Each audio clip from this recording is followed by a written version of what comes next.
Hello everyone, we're from Group 3 and today our group will be presenting on the topic language choice in multilingual communities. So we're going to discuss it from 6 aspects, which are domains of language use, multilingualism, diglossia, code switching, borrowing, and translanguaging. So here are our group members. They are Melody Wang, Tian Meilin, Noor Alia Nisa, Noor Fatin Fasiha, Jiashu Chen, Hou Yutong, Liang, and Yao Risong, which is me. Okay, so now let's begin. When it comes to multilingual communities, people choose different languages depending on the situation, audience, and social roles involved. For example, we might speak a dialect at home, use a mix of languages with friends, and switch to a standard language or English in school or at work. This kind of switching is a natural part of social interaction. But language choice is not just about communication, it also reflects deeper issues such as cultural identity, social status, and power dynamics. For instance, we may choose a certain language because it's seen as more formal or prestigious, or we may return to our mother tongue when we feel emotionally connected. In this presentation, each of our group members will share more about this fascinating topic. We hope you will enjoy it and gain a deeper understanding of the social meanings behind language use. And as you watch, think about this. How do you choose which language to speak in your daily life, and why do you make that choice? Hello everyone, today I'm going to talk about domains of language use. There are some domains, phonology, morphology, syntax. In phonology, the term language use typically refers to how speakers actually employ the sound system of their language in real communication.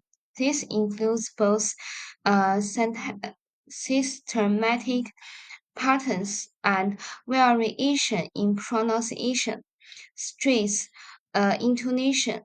It sits at the intersection of phonological theory and language in practice.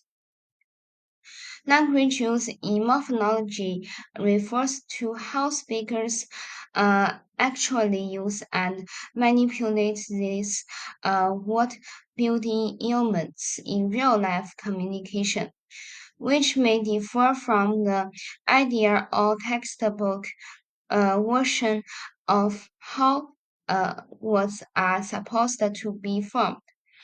Language use in syntax looks at how these structures are actually used in conversation, writing, texting, including variation, mistakes, style traces, and changes over time.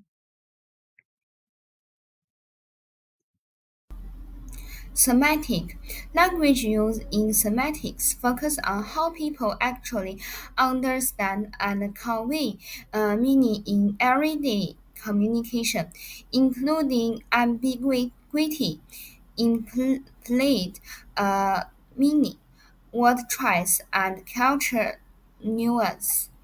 Pragmatic. Pragmatic is the study of how people use language in context beyond the literal meaning. It's all about what speakers mean, how meaning is interpreted, and how things like tone, setting, culture, and shared language knowledge affect in communication.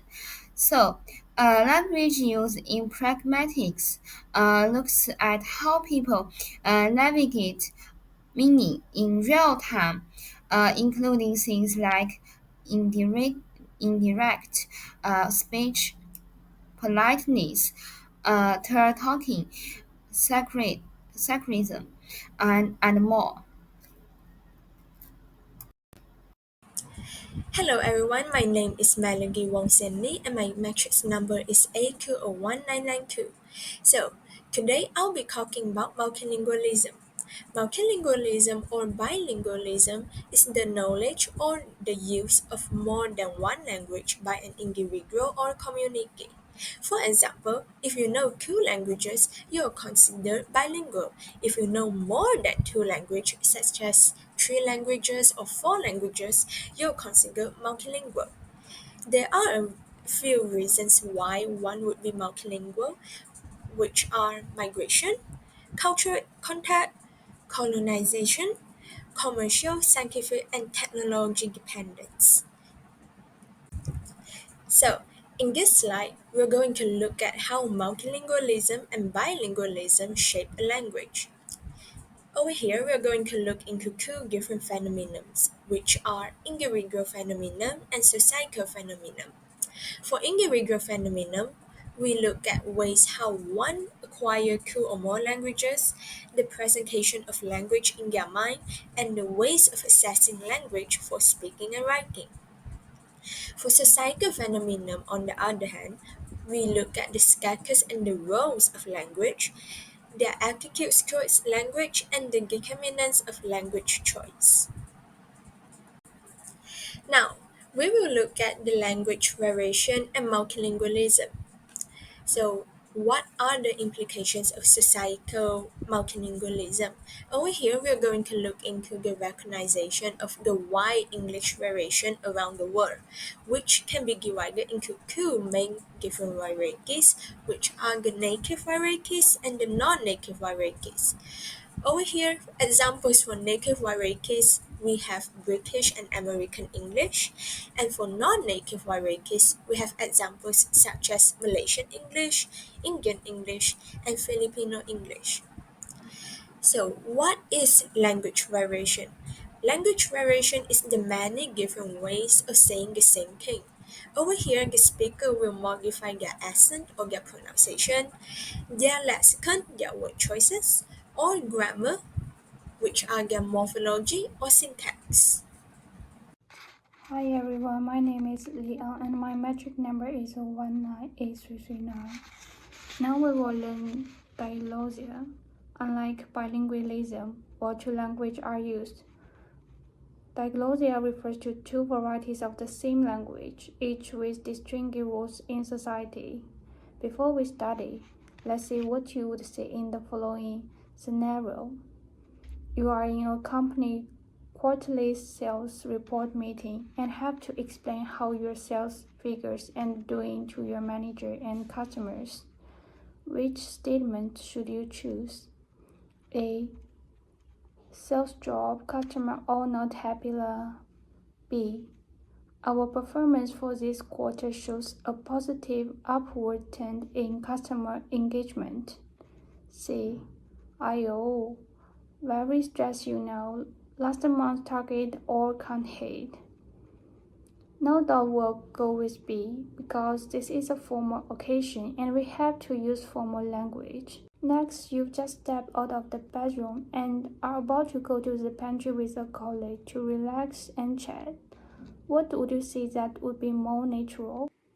A. That report was really boring. I couldn't keep up with the date. B. Just now the boss talked so long. I blew already lah. C. According to the third quarter statistics, we need to reevaluate our approach. Since this is a private, informal setting, our dialogue will be more relaxed. Speak a formal language in formal situations and an informal language in everyday life. This is a dialogia.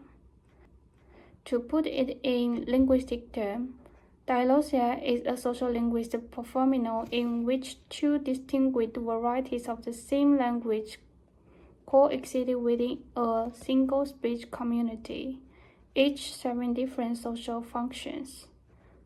Dialogia have two varieties. One is high variety and another is a low variety. The high variety is used in formal, official, or present dangerous context, for example, in education, government, religious service, and news media. And the low variety is used in everyday informal communication. For example, at home, with friends, in casual conversations. Key features of dilosia. 1. Functional separation. H and L are used in complementary domains, not interchangeably. H is considered more prestigious, while L is more commonly spoken in informal contexts. 2. Linguistic distance. H and L can differ significantly in grammar, vocabulary, and pronunciation, even though they are considered varieties of the same language.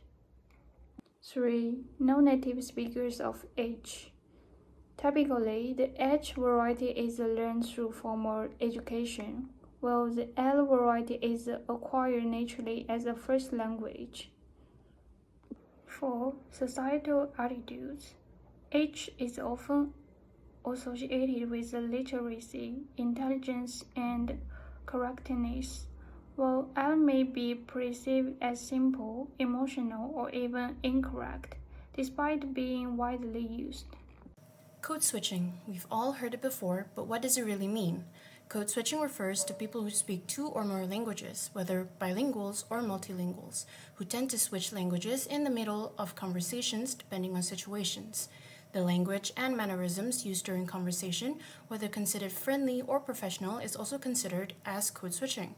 These are referred to as H code or L code.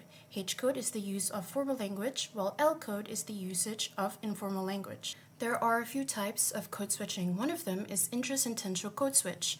It refers to the ability to switch between two codes within the same sentence or clause. People who engage in intrasentential code switching can often maintain grammatical coherence between the two or more languages used, even if minor error occurs. An example would be how Malaysians often use Manglish in their everyday conversations, combining English, Malay, Indian, and Chinese words within a single sentence.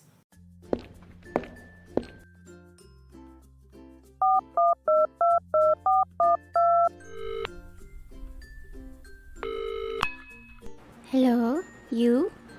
Nanti I nak go shopping dekat mall. You nak ikut tak? Hello? Oh, shopping eh? I cannot lah sekarang. Got banyak assignment kena buat.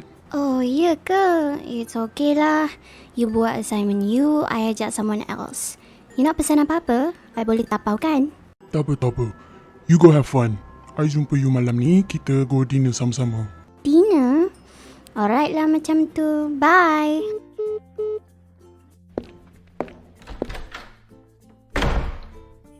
There is also situational code switching. This refers to how someone may use a different language or way of speaking depending on the context or setting. A specific speech event may lead both the speaker and the listener to use only one language, even if they are both fluent in the same languages.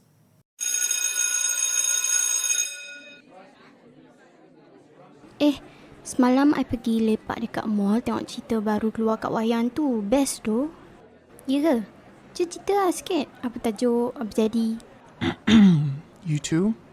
Are you done talking about the movies? Please pay attention to my class. And please don't speak Malay during this period. Take this opportunity to converse with me and your friends in English for practice. Thank you. Oh, I'm sorry, miss. Won't happen again. We apologize, miss. English, throughout its history, has borrowed tons of words from other languages. In English, the word croissant, it's the pastry. Croissant is a French word, has been borrowed. Dope has been borrowed from Dutch. Lilac has been borrowed from Persian. Piano has been borrowed from Italian. Pretzel from German. When you borrow a word, that word is called a loan word. But the irony is that English, because of its unique position in the highly globalized world that we live in today, a lot of languages now borrow words from English. Or you can say there are loan words from English in a lot of languages. Borrowing or loan word is a word taken from one language and then integrated into another. Borrowing often happens when people speak a second language but use a word from their first language. For example, a Chinese speaker might say pao instead of pan, or a Malay speaker might say air instead of water. This usually occurs when the speaker cannot recall the English word at that moment. Next, borrowing also happens when there is no exact word in the language being spoken. In such cases, we use a word from another language. For instance, karaoke is borrowed from Japanese, zero from Arabic, and shampoo from Hindi. Furthermore, a borrowed word may be adapted to sound or feel like it belongs in the speaker language. For example, lonche in Spanish is borrowed from the English word lunch, and bus in Malay is borrowed from bus.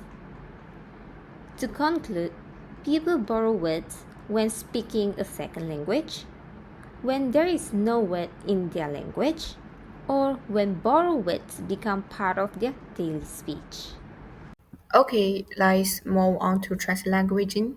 Translanguaging meaning is going beyond traditional language boundaries and flexibly integrating and using multiple language resources for communication and learning. It is often regarded as a unitary, forming single or uniform entitled mode of multilingualism. Besides, in translanguaging, people no longer consider different language as an isolated system. Instead, they integrate elements like pronunciation, vocabulary, and grammar to achieve effective communication. It refers to bilingual learners naturally blend the feature of the two languages with expressing themselves. Um, and as we know, trans-language theories deny bilinguals have anything like two or more discrete grammars instantiated in their minds. So bilinguals individuals often select linguistic features from a unified mental grammar. And next is about one of the most important thing about translanguaging, which is its differences with code switching. As we know, both two are regarded as beneficial process in bilingual development, contributing to enhancing the communication ability to bilingual or multilingual speakers, but there are still differences between them and always making people confusing. So let's start exploring the differences between them. Translanguaging, it more focuses on the user's overall combination of language resources and their comprehensive application ability, while in code switching, it more emphasizes on the speakers switching between different languages and the transformation of language form. Second, translanguaging users have strong sense of language and they can consciously make flexible deployment according to the communication need. While in code switching, users, speakers, they always have a relatively vague awareness of the overall cognition and deployment and language resources. Third, translanguaging is learning both language at the same time without separating, while in code switching practice the notion of separating language. Last but not least, translanguage is blurring the traditional boundaries between language to integrate various language elements to achieve better communication effect. While in code switching, the boundaries are often distinct and there are language adjustment switching based on language environment, topic, or object. So in short, code switching is the use of multiple language with clear distinction in a conversation, while translanguaging practice more emphasize the integrated use of multiple language to facilitate communication and learning. Assalamualaikum warahmatullahi wabarakatuh and have a good day everyone. My name is Nafatin Fasihah binti Muhammad Lutfi and my matrix number is A201220. Now I will continue to present about the conclusion of the topic. Language choice is multilingual communities is not just about speaking different language. It's about choosing the right language for the right situation. For example, we might speak our mother tongue at home, the national language at school, and English at work. Each choice reflects who we are talking to, where we are, and what we want to say. Disclosure shows us that people use formal language like in school or meeting and informal language like with friends for different reasons. Code switching is when we switch language in a sentence or conversation. Sometimes many of us do naturally without even thinking, especially in Malaysia. Borrowing is when we take words from one language and use them in another. For an example, like POW or karaoke. Trust language is even more advanced. It is when we mix language in a smooth and creative way to communicate better. It shows that multilingual speakers do not keep their language separate. They use them together as one big tool. So in the end, language choice shows how smart, flexible, and creative people are with language. It reflects our identity, our culture, and we live in a diverse, connected world. Thank you.